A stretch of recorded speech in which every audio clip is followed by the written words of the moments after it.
Hello everyone, welcome to today's Excel tutorial.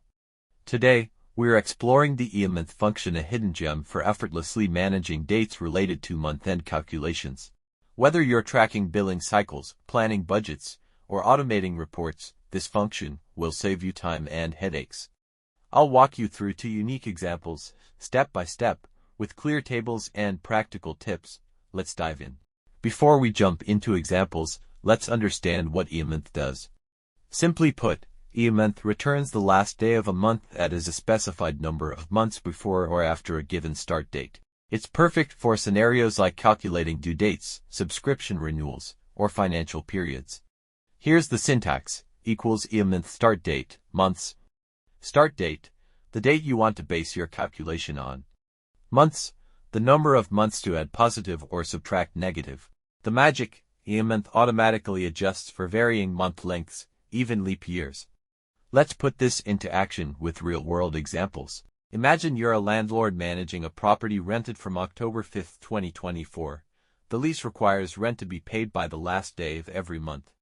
Let's calculate the due dates for the next 3 months. Click on cell A2 and type 5 Oct 2024. In cells B2, B3, and B4, type 0, 1, and 2. These represent the current month, next month, and the month after. In cell C2, type equals EOMONTH A2, B2. Press enter. The result will be October 31, 2024, the last day of the starting month. If cells show numbers like 45,596, right-click the cells greater than, format cells greater than, choose date greater than, select your preferred style.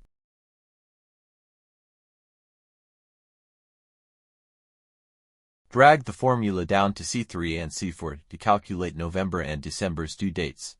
EOMONTH ignores the original days such as October 5th and focuses on the month's end. This ensures consistency, even if the start date isn't the first. Now, let's track subscription renewals. Suppose a customer's subscription expires on March 15, 2025, and you need to send reminders 2 months before the expiry. Here's how to find the reminder date. In cell A2, type the 15th of March 2025. In cell B2, type -to negative to go back 2 months. In cell C2, type equals EOMONTH A2, B2. Press enter. The result will be January 31, 2025. Why January 31st? EOMONTH subtracts 2 months from March 15th, landing on January 15th. But since EOMONTH always returns the month's end, it adjusts to January 31st. And that's EOMONTH in action. From rent due dates to dynamic reports, this function is your go-to for flawless month-end calculations. Try these examples, experiment with your data, and watch your productivity soar.